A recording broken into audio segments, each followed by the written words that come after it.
ധന്യാത്മാക്കളെ, സുഹൃത്തുക്കളെ, എല്ലാവർക്കും സാദര നമസ്കാരം. ശ്രീമദ് ഭാഗവത പഠനം ജന്മജന്മാന്തര സുകൃതം ഒന്നുകൊണ്ട് മാത്രം കിട്ടുന്നതാണ്.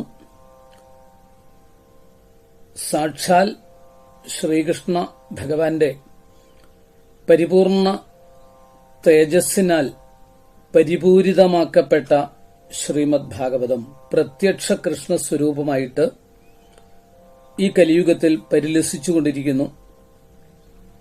അങ്ങനെയുള്ള ശ്രീമദ് ഭാഗവതത്തെ അറിയുവാനും അത് വേണ്ട രീതിയിൽ ഹൃദയത്തിലേക്ക് ഏറ്റെടുക്കുവാനും കിട്ടുന്ന സുവർണാവസരമാണ് ശ്രീമദ് ഭാഗവത പഠനത്തിലൂടെ നമുക്ക് ഈശ്വരകാരുണ്യം കൊണ്ട് കിട്ടുന്നത്.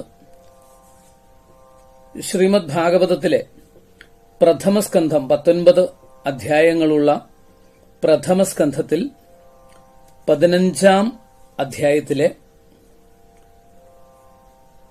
യുധിഷ്ഠിര അർജുന സംവാദരൂപത്തില് കഥാഭാഗങ്ങൾ വിവരിക്കുകയാണ്.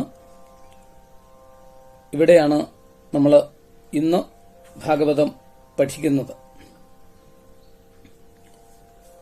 ഭാഗവത പാഠം 252 ആണ് പഠിക്കുന്നത്. ശ്രീകൃഷ്ണ ഗോവിന്ദ ഹരേ മുരാരേ ഹേ നാഥ നാരായണ വാസുദേവ. കൃഷ്ണോ രക്ഷതു മാം ചരാചര ഗുരു കൃഷ്ണം നമസ്യേ സദാ. കൃഷ്ണേനൈവ സുരക്ഷിതോഹം അസകൃത്കൃഷ്ണായ ദത്തം മന. കൃഷ്ണാദേവ സമുദ്ഭവോ മമ വിഭോ കൃഷ്ണസ്യ ദാസോസ്മ്യഹം. കൃഷ്ണേ ഭക്തി അചഞ്ചലാസ്തു ഭഗവൻ. ഹേ കൃഷ്ണ തുഭ്യം നമഃ. പ്രഥമസ്കന്ധം 15-ാം അധ്യായത്തിലെ 28 മുതൽ 35 വരെയുള്ള 8 ശ്ലോകങ്ങളാണ് ഇന്ന് പഠിക്കുന്നത്. ശ്രദ്ധയോടുകൂടി കേട്ട് പഠിക്കാം. ആദ്യം ശ്ലോകങ്ങളൊക്കെ ശ്രദ്ധിച്ച് കേൾക്കുക. 1-2 തവണ ചൊല്ലിത്തരും.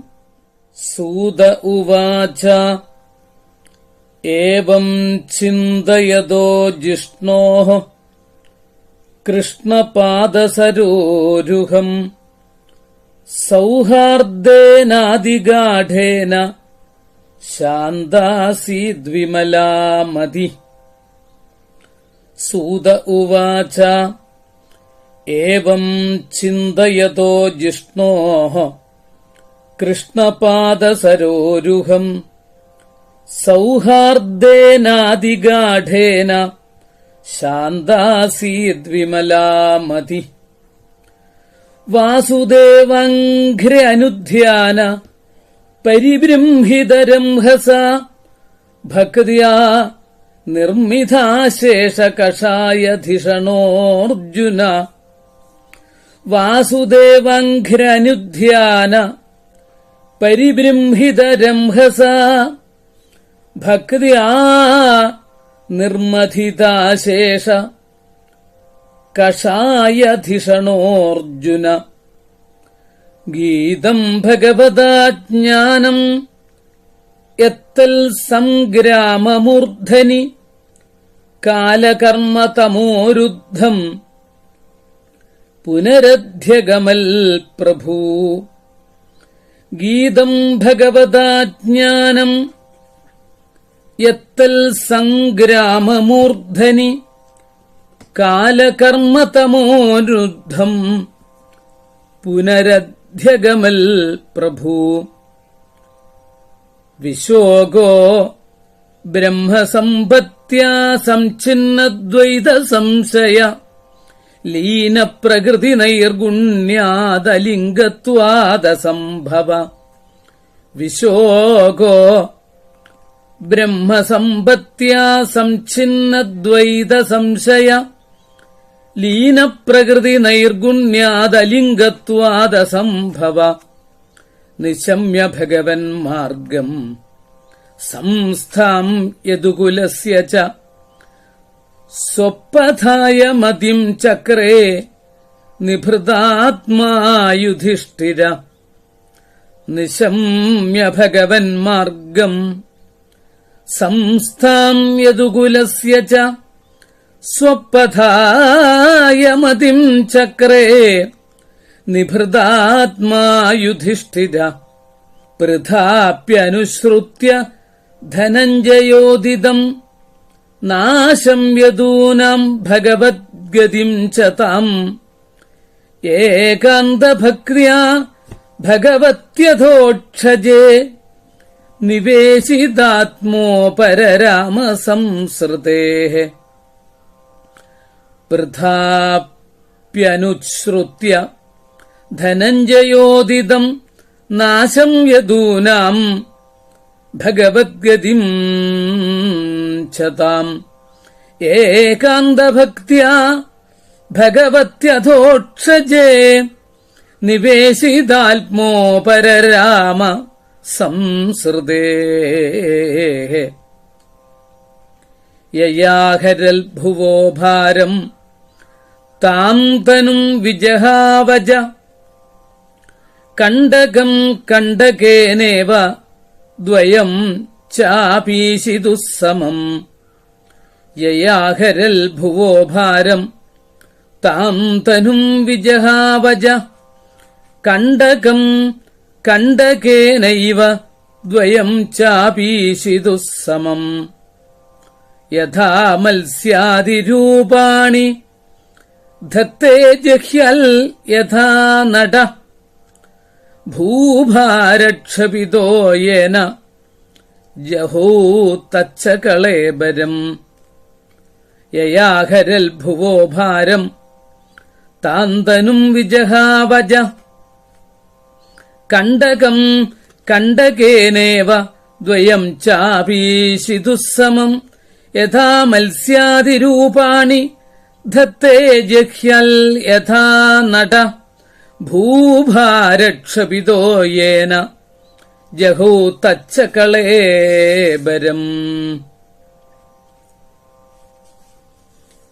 ശ്രീഹരേ നാരായണ.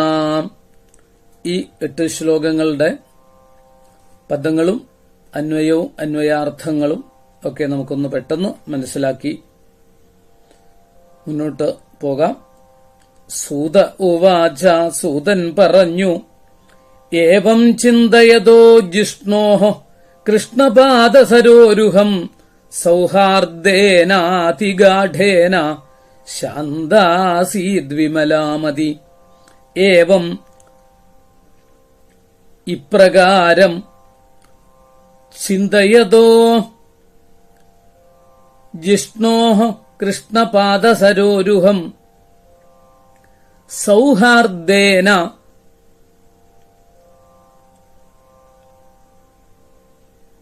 ശ്രീഹരേ അതിഗാഢേന ശാന്താസീത് വിമലാമതി. ശാന്ത എന്നാണ്. ആസീത് ശാന്ത ആസീത് വിമലാ മതിഹി. ഏവം ഇപ്രകാരം കൃഷ്ണ പാദസരോരുഹം ശ്രീകൃഷ്ണന്റെ താമരപ്പൂവിന് തുല്യമായ കാലടിയെ പാദ അരവിന്ദത്തെ എന്ന് നമ്മൾ സാധാരണ പറയുന്നതാണ് ഇവിടെ പറഞ്ഞിരിക്കുന്നത്.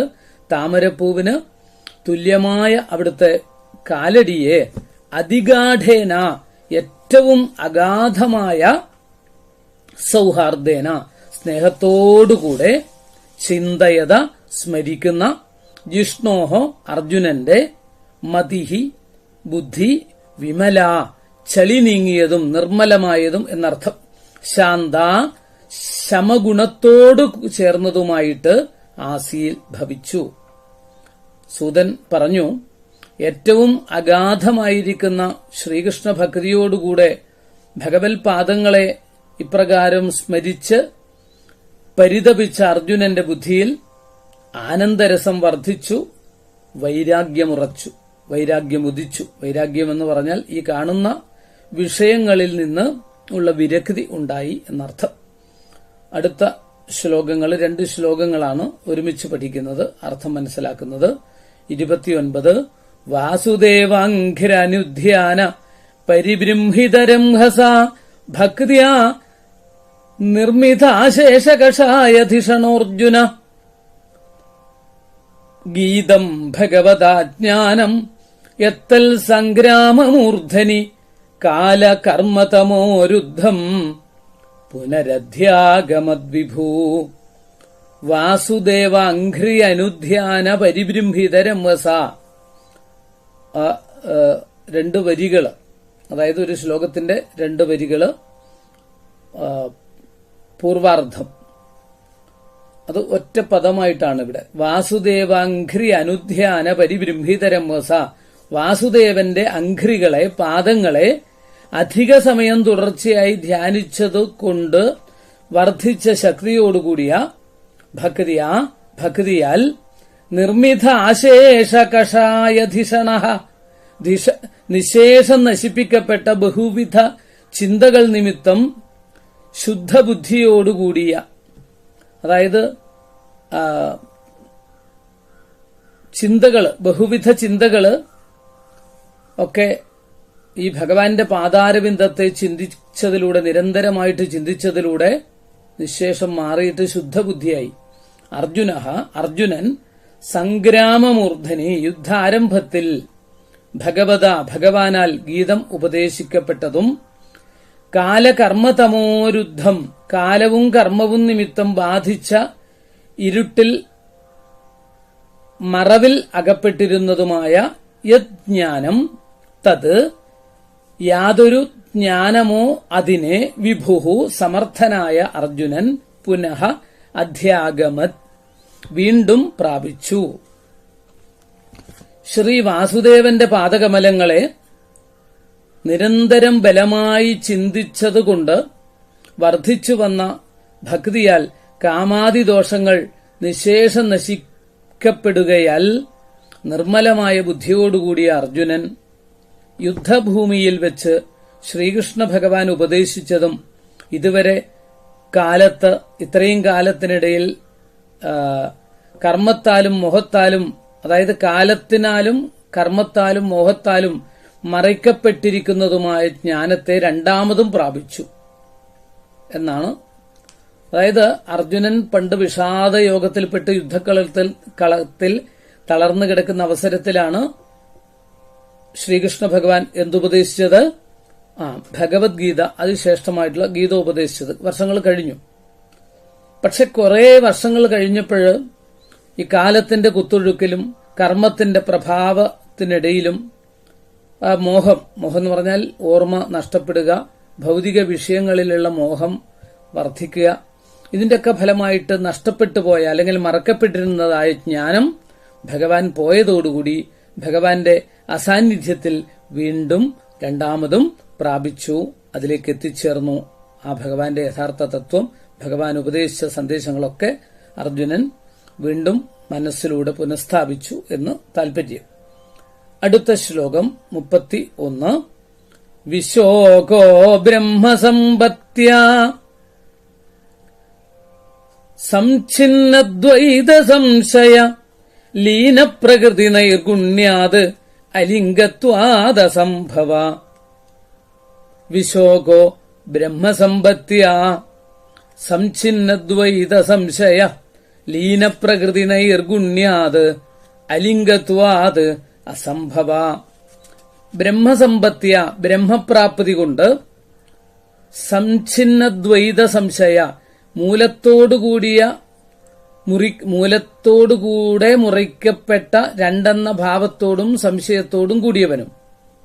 അതായത് സംഛിന്ന ദ്വൈത സംശയ, വേരോടുകൂടി മുറിക്കപ്പെട്ട രണ്ടെന്ന ഭാവം, ദ്വൈതം എന്നുള്ള ഭാവം, അതും വേരോടുകൂടി മുറിക്കപ്പെട്ടിരിക്കുന്നു. സകലവിധ സംശയങ്ങളും വേരോടുകൂടി മുറിക്കപ്പെട്ടിരിക്കുന്നവനായ ആര്? അർജുനൻ. ലീനപ്രകൃതി നൈർഗുണ്യാത്, ലീനമായ പ്രകൃതി നിമിത്തം നിർഗുണഭാവം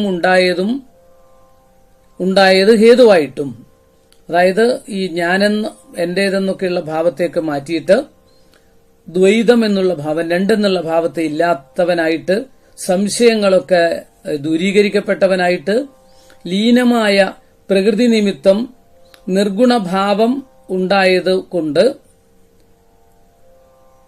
പിന്നെ അലിംഗത്വാൽ, ലിംഗശരീരം നശിച്ചത് ഹേതുവായിട്ട്, അതിന്റെ ഫലമായിട്ട് അസംഭവ ജന്മാദിഭാവത്തെ അതിക്രമിച്ചവനുമായ അർജുനൻ വിശോക, ദുഃഖമില്ലാത്തവനായി. ഞാൻ ബ്രഹ്മം തന്നെയാണ്, ഞാൻ തന്നെയാണ് ബ്രഹ്മം എന്നുള്ള അനുഭവത്താൽ അവിദ്യയും, അവിദ്യ എന്ന് പറഞ്ഞാൽ അജ്ഞാനം, ഞാൻ ബ്രഹ്മമാണെന്നുള്ള ആ അനുഭവജ്ഞാനത്താൽ അജ്ഞാനം ഇല്ലാതാകും. അങ്ങനെയുള്ള അനുഭവജ്ഞാനത്താൽ അവിദ്യയും അജ്ഞാനവും സത്വാദി ഗുണങ്ങളുടെ വ്യാപാരവും നശിക്കയാൽ, ഈ സത്വം, രജസ്, തമസ് എന്നുള്ളതായ 3 ഗുണങ്ങളുടെ വ്യാപാരങ്ങളും ഇല്ലാതാകും. ഞാൻ ബ്രഹ്മമാണ് എന്നുള്ള അവസ്ഥയിലേക്ക് എത്തിക്കഴിഞ്ഞാൽ, ആ ചിന്തയിലേക്ക് എത്തിക്കഴിഞ്ഞാൽ. അങ്ങനെ അതൊക്കെ നശിച്ചതിനാൽ സുഖദുഃഖാദി ദ്വന്ദ്വങ്ങളുടെ പ്രസക്തിക്ക് കാരണമായ, സുഖവും ദുഃഖവും ഉണ്ടാക്കുന്നത് ലിംഗശരീരത്തിനാണ്, അതിന് കാരണമായ ലിംഗശരീരത്തിന്റെ നാശം നിമിത്തം സ്ഥൂല ശരീരത്തോടുള്ള ബന്ധം വേറിട്ട ജീവാത്മാവ്, പരമാത്മാവ്, ഈ വേർപെട്ട് കഴിഞ്ഞാൽ ജീവാത്മാവ് പരമാത്മാവ് എന്നുള്ള ഭേദഭാവനയിൽ നിന്നും മുക്തനായിട്ട് ഭവിക്കാൻ സാധിക്കും. അങ്ങനെയുള്ള അർജുനൻ ക്ലേശമില്ലാത്തവനായിട്ട്, ദുഃഖമില്ലാത്തവനായിട്ട് ഭവിച്ചു. ഇതിന്റെ സാരം ഒന്നുകൂടി വ്യക്തമാക്കി കഴിഞ്ഞാൽ, ദുഃഖത്തിന് ആദി കാരണം രണ്ടെന്നുള്ള ഭാവനയാണ്, ദ്വൈതം. മറ്റൊന്നുണ്ട്, താവൽ ദ്വിതീയാൽ ഭയം എന്നാണ്. രണ്ടാമതൊന്നും ഉണ്ടെങ്കിലാണ് നമുക്ക് പേടിയും ദുഃഖങ്ങളൊക്കെ ഉണ്ടാവുക. ഞാൻ അത് ഈശ്വരനാണെന്നുള്ള ബോധത്തോടുകൂടി എത്തിക്കഴിഞ്ഞു കഴിഞ്ഞാൽ പിന്നെ ശരീരത്തെക്കുറിച്ച് വേറിട്ടുള്ള ഓർമ്മയില്ല, ബോധമില്ല, അപ്പോഴേ അസുഖങ്ങളില്ല, വിഷമങ്ങളില്ല, പ്രയാസങ്ങളില്ല. അപ്പൊ രണ്ടെന്നുള്ള ആ ഭാവന, അതിന്റെ ഫലമാണ് ദേഹം, അതിന് കാരണം ഗുണങ്ങള്, ത്രിഗുണങ്ങള്, ഗുണങ്ങൾക്ക് കാരണം വിദ്യ, അവിദ്യ എന്ന 2 വിധത്തിൽ വിളങ്ങുന്ന പ്രകൃതി. ഇതൊക്കെ എന്നാൽ വേദാന്ത ശ്രവണം നിമിത്തം അഹം ബ്രഹ്മാസ്മി, ഞാൻ ബ്രഹ്മമാകുന്നുവെന്നുള്ള അനുഭവം ഉണ്ടാകും. ആ ജ്ഞാനത്താൽ പ്രകൃതി നശിക്കും. അപ്പോൾ നിർഗുണാവസ്ഥയായിരിക്കുന്ന ആ പ്രകൃതി വീണ്ടും പുറപ്പെടുന്നത് പോലെ, ആ നിർഗുണാവസ്ഥയിലിരുന്ന പ്രകൃതി വീണ്ടും എന്താണ് ചെയ്യുന്നത്? നിർഗുണാവസ്ഥയിലായി. അപ്പോൾ അതായത് ഗുണത്തിനൊക്കെ അപ്പുറത്തുള്ള അവസ്ഥയിലായി. സുഷുപ്തി, മോഹ, ആലസ്യ അവസരങ്ങളിൽ ലയിച്ചിരിക്കുന്ന അവിദ്യ, അജ്ഞാന രൂപത്തിലുള്ള ഉള്ളത്, അതൊക്കെ പോയി കഴിഞ്ഞു. പിന്നെ അജ്ഞാനം രണ്ടാമതും ഉണ്ടാവുകയില്ല. അതുകൊണ്ട് എന്താണ്, സത്വാദി ഗുണങ്ങളുടെ പ്രസക്തി ഇല്ലാതാകുന്നു. ത്രിഗുണങ്ങൾ, സത്വം, രജസ്, തമസ്, ആ ഗുണങ്ങളുടെ പ്രസക്തിയൊക്കെ ഇല്ലാതാകുന്നു. അങ്ങനെയുള്ള ആ ലിംഗശരീരമാണ് പുനരുൽപ്പത്തിക്കുള്ള ബീജമായിട്ട് മാറുന്നത്.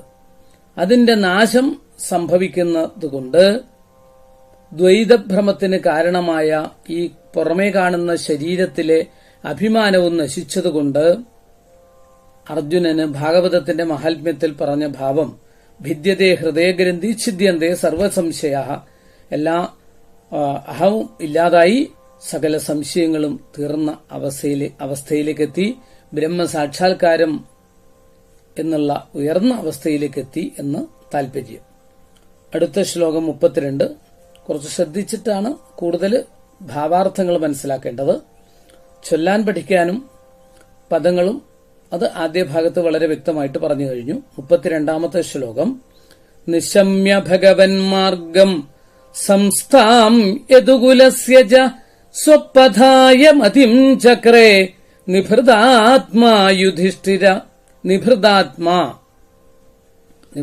എന്ന് പറഞ്ഞാൽ നിശ്ചലമായ മനസ്സോടുകൂടിയ യുധിഷ്ഠിര ധർമ്മപുത്രർ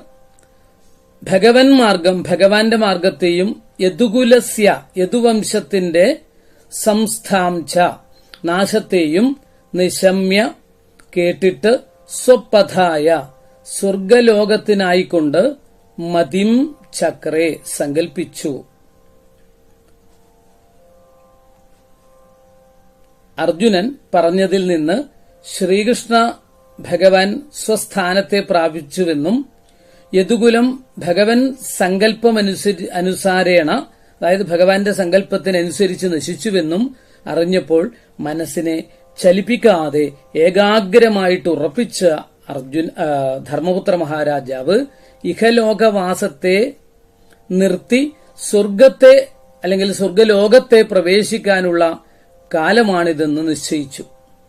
അതായത് അർജുനനിൽ നിന്ന് ശ്രീകൃഷ്ണ ഭഗവാൻ സ്വസ്ഥാനത്തേക്ക് പ്രാപിച്ച കാര്യവും, അതായത് സ്വധാമഗമനവും, യദുകുലത്തിൽപ്പെട്ടവരൊക്കെ തമ്മിലടിച്ചിട്ടും മറ്റും ഭഗവാന്റെ സങ്കല്പത്തിനനുസരിച്ച് ഇല്ലാതാവുകയും ചെയ്തു എന്ന് അർജുനനിലൂടെ മനസ്സിലാക്കിയ ധർമ്മപുത്ര മഹാരാജാവ് മനസ്സിനെ ചലിപ്പിക്കാതെ ഏകാഗ്രമായിട്ട് ഉറപ്പിച്ച് എന്തു ചെയ്തു?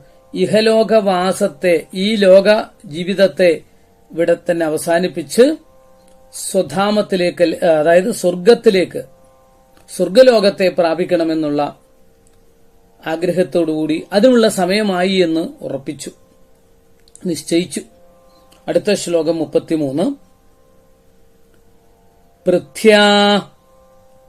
പൃഥാപ്യനുശ്രുത്യ ധനഞ്ജയോദിതം നാശം യദൂനം ഭഗവദ്ഗതിം ച താം ഏകാന്തഭക്ര്യാ ഭഗവത്യഥോക്ഷജേ നിവേശിതാത്മോപരരാമസംസൃതേഃ. പൃഥാ അപി, കുന്തിയും എന്നർത്ഥം. പൃഥാ അപി, പൃഥാപി അനുശ്രുത്യ ധനഞ്ജയോദിതം നാശം യദൂനാം ഭഗവദ്ഗതിം ച താം ഏകാന്തഭക്ര്യാ ഭഗവതി അഥോക്ഷജേ. ഏകാന്തഭക്ര്യ ഭഗവദ്ഗതിം എന്നാണ് ഒടുവിൽ പറയുന്നത്. അതായത് ഏകാന്തഭക്തിയാ ഭഗവദ്ഗതിം ച താം.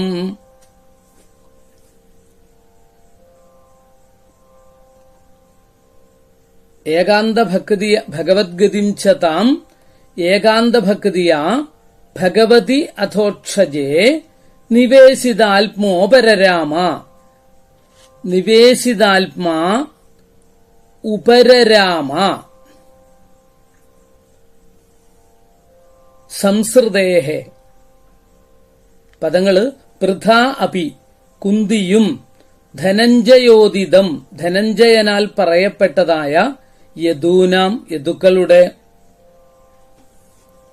നാശം, നാശത്തെയും, താം, അപ്രകാരമിരിക്കുന്ന, ഭഗവദ്ഗതിയും, ഭഗവാന്റെ ഗമനത്തെയും, അനുശ്രുത്യ, അനുശ്രവിച്ചിട്ട്, അഥോക്ഷജേ, ഇന്ദ്രിയങ്ങൾക്ക് ഗോചരനല്ലാത്ത, ഭഗവതി, ഭഗവാനിൽ. ഭഗവതി എന്ന് പറഞ്ഞാൽ ഇവിടെ അർത്ഥം ഭഗവാനിൽ എന്നാണ്. ഇത് ഒരുപാട് സ്ഥലത്ത് നമുക്ക് ഭാഗവതത്തിൽ കാണാം. നമ്മൾ സാധാരണ മലയാളത്തില് ഭഗവാനെ, ഭഗവതിയെ എന്ന് പറയുന്ന ഭഗവതിയോ ദുർഗാ ഭഗവതി എന്ന് പറയുന്ന ഭഗവതിയോ ഒന്നുമല്ല ഇവിടെ ഉദ്ദേശിച്ചിരിക്കുന്നത്. ഇവിടെ ഭഗവതി എന്ന് പറഞ്ഞാൽ ഭഗവാനിൽ ഏകാന്തഭക്തിയ, നിശ്ചലം ഭക്തിയോടുകൂടെ, ഉറച്ച ഭക്തിയോടുകൂടെ എന്നർത്ഥം. ഏകാന്തഭക്തിയ നിശ്ചലമായ ഭക്തിയോടുകൂടി, നിശ്ചല ഭക്തിയോടുകൂടി, ഉറച്ച ഭക്തിയോടുകൂടി, നിവേശിതാത്മാ പ്രവേശിക്കപ്പെട്ട മനസ്സോടുകൂടിയവളായിട്ട്, സംസൃതേ സംസാരത്തിൽ നിന്ന്, ഉപരരാമ ഉപരമിച്ചു. കുന്തിദേവിയെക്കുറിച്ച് ഇവിടെ പ്രത്യേകിച്ച് പറഞ്ഞു. അതായത് കുന്തിദേവിയും അർജുനൻ പറഞ്ഞതായ യദുകുലനാശത്തെയും മറ്റുള്ളവർക്ക് അറിവാൻ കഴിയാത്തതായ ആനന്ദസ്വരൂപത്തെ ഭഗവാൻ ശ്രീകൃഷ്ണൻ പ്രാപിച്ചതിനെയും കേട്ടിട്ട് ഇന്ദ്രിയങ്ങൾ കൊണ്ടറിവാൻ കഴിയാത്ത പരമാനന്ദമൂർത്തിയായ ശ്രീകൃഷ്ണനിൽ ഏകാന്ത ഭക്തിയോടുകൂടെ മനസ്സിനെ നിർത്തി സംസാരത്തിൽ നിന്ന് ഉപരതിയെ പ്രാപിച്ചു. ശ്ലോകം 34.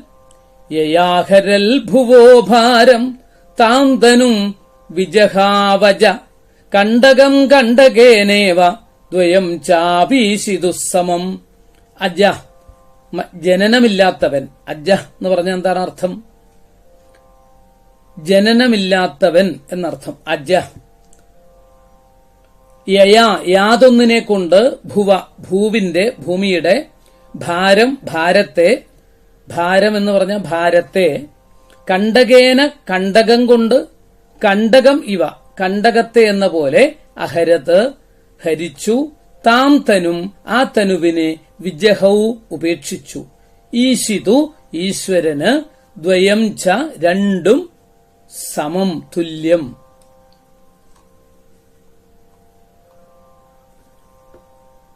കുന്തിദേവിയും അർജുനൻ പറഞ്ഞതായ, നമ്മൾ നേരത്തെ പറഞ്ഞു, യദുകുലനാശത്തെയും മറ്റും വേണ്ടതുപോലെ ബോധ്യപ്പെട്ടിട്ടുണ്ട്. ഇവിടെ പറയുന്നത് ജനനവും മരണവുമില്ലാത്ത നിത്യാനന്ദ സ്വരൂപനായ ഭഗവാൻ ഭൂമിഭാരത്തെ തീർക്കുവാൻ യാതൊരു ശരീരത്തെ സ്വന്തം ഇഷ്ടപ്രകാരം സ്വേച്ഛയാ സ്വീകരിച്ചുവോ ഇപ്പോൾ ആ കാര്യം നിവർത്തിച്ചിരിക്കയാൽ കാലിൽ തറച്ച മുള്ളിനെ മറ്റൊരു മുള്ളുകൊണ്ട് എടുത്തു കഴിഞ്ഞാൽ രണ്ടിനെയും ദൂരെ കളയുന്നത് പോലെ ഈ സ്വരൂപത്തെയും ഉപേക്ഷിച്ചു. ഭൂമിഭാരത്തെ തീർപ്പാനായിട്ട് അവതരിച്ച ഈശ്വരന് ജനനവും മരണവും ഒരുപോലെ തന്നെ. ജനിക്കുന്നതുകൊണ്ട് സന്തോഷമോ മരിക്കുന്നതുകൊണ്ട് സന്താപമോ ഇല്ല. രണ്ടും സ്വേച്ഛപ്രകാരം ലോക അനുഗ്രഹത്തിന് വേണ്ടി ചെയ്യുന്ന ലീല മാത്രമാണെന്ന് സാരം. അവതാര രൂപത്തെയും അതിന് സഹായകമായിട്ട് ഭവിച്ച യദുകുലത്തെയും ഒരുപോലെ ഉപേക്ഷിച്ചു. ഒന്ന് മറ്റൊന്നിന് സഹായിച്ചതുകൊണ്ട് പ്രത്യേക സ്നേഹാസ്പദമായിട്ടില്ല. രണ്ടിനെയും കളഞ്ഞു എന്നുള്ള അർത്ഥം കൂടി എടുക്കുന്നു.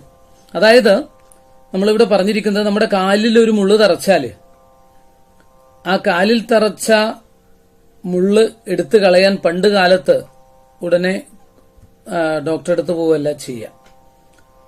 നല്ല പരിചയമുള്ള മറ്റൊരാള് ഒരു മുള്ളു കൊണ്ടുവരും. ഏതെങ്കിലും ഒരു മുള്ള്, നല്ല ഉറപ്പുള്ള മുള്ളുകൾ ഉണ്ടാവും.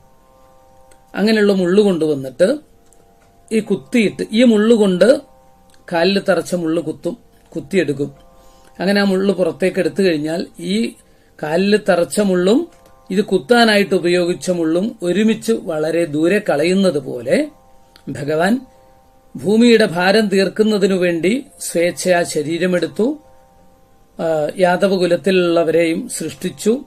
ഒടുവില് ഭൂമിയുടെ ഭാരം തീർന്നതോടുകൂടി ഭഗവാൻ സ്വന്തം ഇച്ഛയോടുകൂടി എടുത്ത ശരീരവും യദുകുലത്തെയും ഒരുമിച്ച് ദൂരെ ത്യജിച്ചു എന്ന് താൽപര്യം.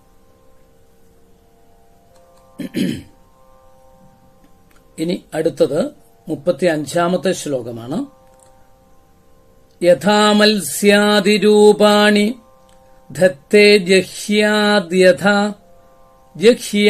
യഥാ നട ഭൂഭാര ക്ഷപിതോ യേന ജഹോ തച്ച കളേബരം. യഥാ നട, കളിക്കാരനെന്ന പോലെ, നടനെന്ന പോലെ, മത്സ്യാദിരൂപാണി, മത്സ്യാദിരൂപങ്ങളെ, യഥാ ഏതു പ്രകാരം, ധത്തെ ധരിക്കുകയും, ഛജഹ്യാൽ ഉപേക്ഷിക്കുകയും ചെയ്യുന്നു. തഥാ അപ്രകാരം, യേന യാതൊന്നിനെ കൊണ്ട്, ഭൂഭാരം ക്ഷപിതഃ നശിപ്പിക്കപ്പെട്ടുവോ, തത്കളേബരം ആ ശരീരത്തെ, ജഹോ ത്യജിച്ചു ഉപേക്ഷിച്ചു. വേഷം കെട്ടിക്കളിക്കുന്ന ഒരുവൻ കാര്യാർത്ഥം ഓരോ വേഷങ്ങളെ എടുക്കുകയും മാറ്റുകയും ചെയ്യുന്നത് പോലെ പരമാത്മാവായ ശ്രീകൃഷ്ണനും എന്തു ചെയ്യുന്നു? ഓരോ ആവശ്യങ്ങളെ നടത്തുവാൻ ഇതിനു മുമ്പും ഓരോരോ വേഷങ്ങൾ കെട്ടിയിട്ടുണ്ട്. മത്സ്യം, കൂർമ്മം, വരാഹം, നരസിംഹം തുടങ്ങിയിട്ടുള്ള അവതാരങ്ങളൊക്കെ അതിൽപ്പെട്ടതാണ്. അങ്ങനെ മത്സ്യാദി രൂപങ്ങളെ ധരിക്കുകയും എന്നിട്ടത് ഉപേക്ഷിക്കുകയും ചെയ്തതുപോലെ ഇപ്പോഴും ഭൂമിയുടെ ഭാരത്തെ തീർക്കുവാനായിട്ട് ഒരു രൂപത്തെ ധരിച്ചു. അപരിപൂർണ ബ്രഹ്മമാകുന്ന സ്വരൂപം കൃഷ്ണനായിട്ട് ഭൂഭാരം തീർത്തു. അതിനുവേണ്ടി എടുത്ത രൂപത്തെയും ഉപേക്ഷിച്ചു എന്നാണ് ഇവിടെ പറഞ്ഞിരിക്കുന്നത്. അടുത്ത ശ്ലോകം മുതൽ അടുത്ത ക്ലാസ്സിലൂടെ നമുക്ക് പഠിക്കാം. ശ്രീ ഗുരുവായൂരപ്പന്റെ അനുഗ്രഹം ഏവർക്കും ഉണ്ടാകട്ടെ. ജന്മാന്തര സുകൃതം കൊണ്ട് മാത്രം കിട്ടുന്നതാണ് ഭാഗവത പഠനം. അത് പഠിക്കാനുള്ള സൗഭാഗ്യം കിട്ടിയത് വേണ്ടതുപോലെ ഏറ്റെടുക്കുക.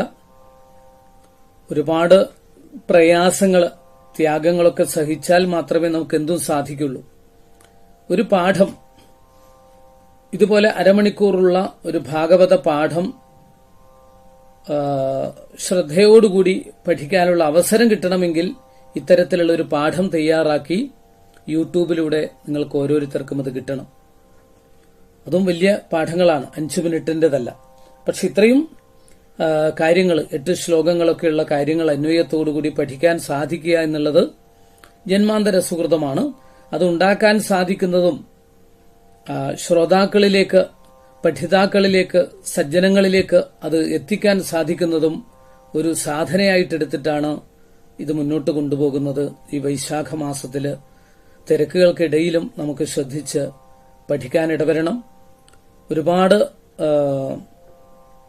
ത്യാഗപൂർണമായിട്ടുള്ള പരിശ്രമത്തിലൂടെ നമ്മുടെ മുന്നിലേക്ക് എത്തുന്ന ശ്രീമദ് ഭാഗവത പാഠങ്ങൾ, പഠന സന്ദേശങ്ങൾ, കീർത്തനങ്ങളൊക്കെ തന്നെ അതാതിന്റെ ഗൌരവത്തോടുകൂടി ഏറ്റെടുക്കുക. നിങ്ങൾക്ക് ഇത് സംബന്ധിച്ച് പറയാനുള്ള വിലയേറിയ അഭിപ്രായങ്ങൾ, നിങ്ങളുടെ നിർദ്ദേശങ്ങൾ, അതുപോലെ എന്താണോ നിങ്ങളുടെ അഭിപ്രായങ്ങൾ, ഇതൊക്കെ തന്നെ ഇതിനടിയിൽ കാണുന്ന സമയത്ത് കുറിക്കുക. അത് കേട്ടിട്ട് മനസ്സിലാക്കിയിട്ട് വേണം ഇനി അങ്ങോട്ടുള്ള പാഠഭാഗങ്ങൾ ശ്രദ്ധിച്ച് മാറ്റം വരുത്തിക്കൊണ്ട് സജ്ജനങ്ങളുടെ മുന്നിലേക്ക് എത്തിക്കാൻ. അതിന് ഗുരുവായൂരപ്പൻ അനുഗ്രഹിക്കട്ടെ. എല്ലാവരും ശ്രദ്ധയോടുകൂടി അവരവരുടെ ഭാഗം പൂർണ്ണമായിട്ടും ആത്മാർത്ഥമായിട്ടും ചെയ്തു തീർക്കുക.